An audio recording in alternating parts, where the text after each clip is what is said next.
pessoal, tudo bem? Bem-vindos a mais um Pod AZ, o podcast da plataforma AZ, para te ajudar nessa maratona aí até o Enem. Hoje eu vou receber aqui o professor Altieres, professor de Geografia, e nós vamos falar um pouquinho sobre como a guerra e os desdobramentos, causas, efeitos, pode aparecer tanto na redação do Enem, te ajudando um pouquinho com o repertório e também em outras questões. Oi, Altieres, seja bem-vindo. Olá, Isa. Tudo bem? É um prazer estar aqui. Bom, é um prazer estar falando com vocês. Hoje a gente vai falar um pouco sobre esses desdobramentos da guerra. De modo geral, a guerra em si, a guerra entre Rússia e Ucrânia, tende a aparecer com desdobramentos, com causas, com consequências. A guerra em si está acontecendo. Mas é um tema importante. O mundo é globalizado e está todo mundo amarrado. Há uma interdependência muito grande. De modo geral, todo mundo sofre com a guerra. Então, eu acho que é um tema importante para falar sobre questões dos refugiados, para falar sobre direitos humanos, para falar sobre uma crise de abastecimento de alimento ou uma crise energética, concebendo a Rússia como um player. Quando a gente pensa na redação do Enem, a gente enxerga um foco aí em problemas sociais brasileiros e é evidente que quando a gente olha para a sociedade brasileira hoje, a gente percebe um agravamento de algumas situações, né? Nesse pós-pandemia e agora com a guerra, a gente percebe um aumento nos problemas associados àqueles direitos básicos, né? Então, alimentação, moradia, o que acaba fazendo com que a população, atingindo aí a linha de pobreza, também haja um aumento nos índices de violência. Então, é importante nós pensarmos que a própria guerra, né, a guerra da Ucrânia, pode servir como um repertório, embora não seja o tema da redação em si, ela serve como repertório para pensar nessas consequências e também a gente pode pensar em outras guerras também, como as guerras mundiais interferiram nessa questão dos direitos humanos. Sim, eu acho interessante, por exemplo, a gente entender que o imigrante é aquele que se desloca espontaneamente. De modo geral, o imigrante parte em busca de melhores condições de vida. Agora, o refugiado em si, que é a questão, durante uma guerra, o refugiado é aquele que deixa o seu país porque há algum risco de morte. Então, a ONU, seguindo protocolos do Acnur, que é o Alto Comissariado das Nações Unidas para Refugiados, a ONU tem um protocolo para receber refugiados em qualquer país. Espera-se que os refugiados sejam recebidos. Então, falar um pouco, né, sobre esse acolhimento. Muito provavelmente, ucranianos, nesse contexto da guerra, ucranianos venham até o Brasil. O Brasil já recebeu ucranianos no final do século XIX, no começo do século XX. Nós temos colônias ucranianas, principalmente no estado do Paraná.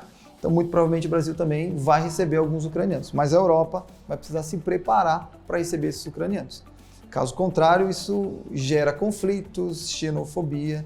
Pensando na redação do Enem, né, enquanto você falava, eu pensava que em 2012 o Enem trouxe esse assunto de movimento migratório. E como já faz aí um tempo de 10 anos, isso com certeza pode voltar a aparecer novamente. E quando você fala sobre a xenofobia, esse é um problema social que a gente enfrenta e encontra dentro do próprio país. Quando a gente olha para essa questão dos refugiados e que eles podem se refugiar aqui no Brasil, isso também com certeza pode aparecer como tema de redação e aí a gente teria a guerra como repertório. Legal.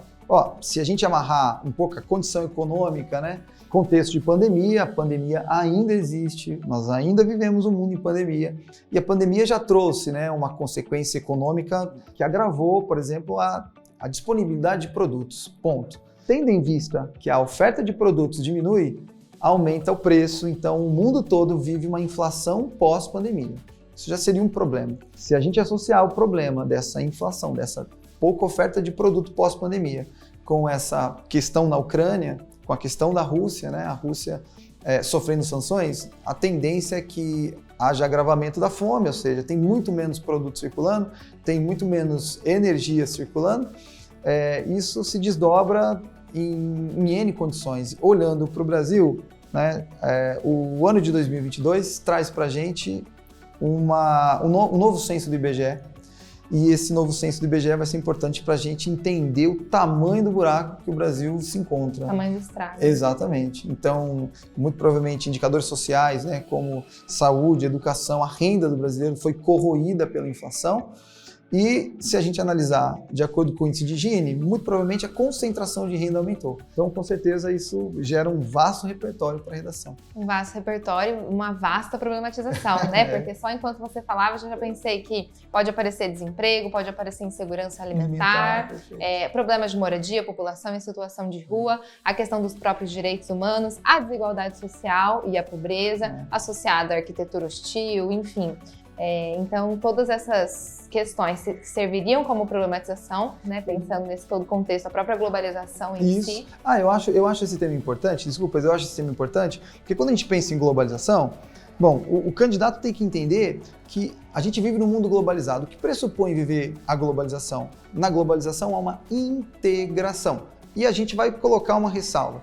Essa integração ela não é plena, não é de todo mundo para todo mundo. Claro que é uma integração desigual, alguns países levam muita vantagem, né, nessa globalização, mas quando a gente pensa em globalização, a gente tem que entender, em síntese, que há uma integração econômica, social, política, ambiental, ponto.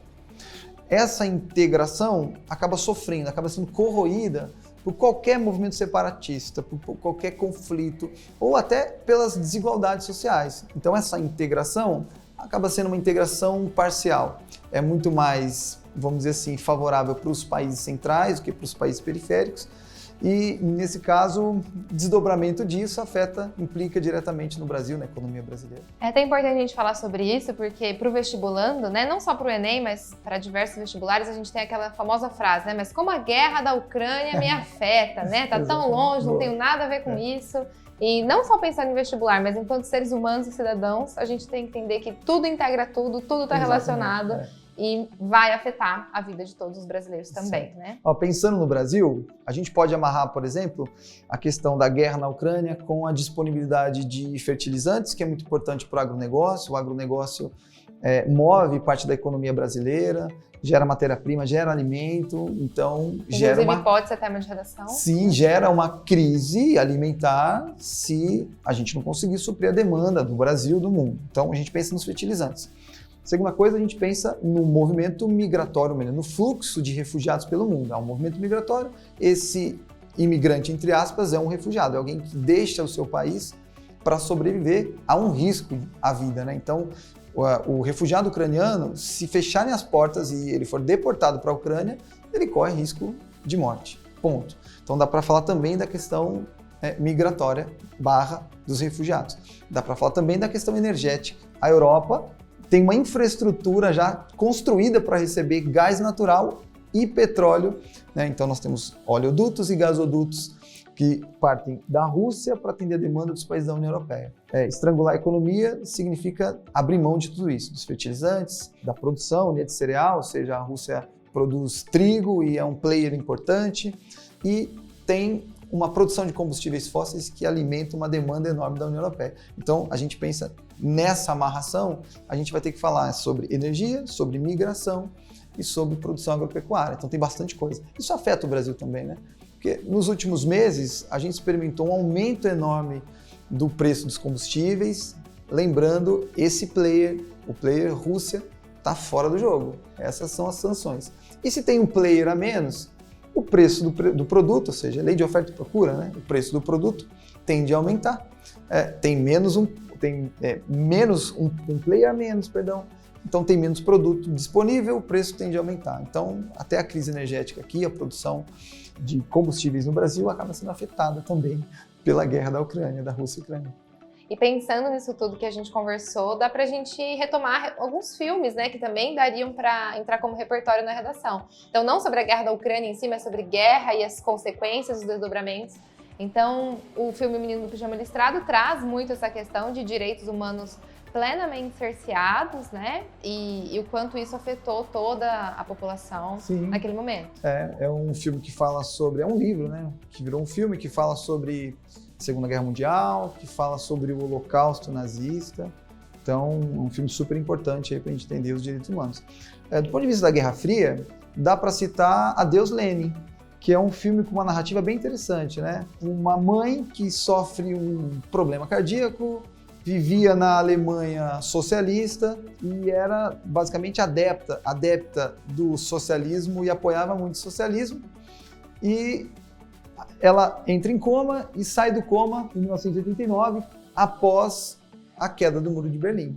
Então ela, vamos dizer assim, né, ela ficou fora do mundo, fora da realidade, nesse momento, no momento em que a Alemanha socialista estava entrando em colapso e a unificação da Alemanha, e a família tenta manter isso, a mãe ali sendo alimentada com informações sobre um momento da União Soviética que não existe, um momento da Alemanha que não existe mais, desculpa. E aí para finalizar ainda sobre essa questão da desigualdade, que é um super desdobramento, tem o filme O Poço, né, que também foi ganhador de vários prêmios e reflete na prática, né, quase que na prática, o quanto essa desigualdade fere a dignidade do ser humano. Sim, e lembrando, né, quanto mais desigual o mundo, maiores serão os movimentos migratórios. Então, a gente só vai conseguir, por exemplo, diminuir um pouco a violência com políticas que consigam reduzir a desigualdade social. Então, temos super pertinente. Já temos uma proposta de intervenção social no Enem.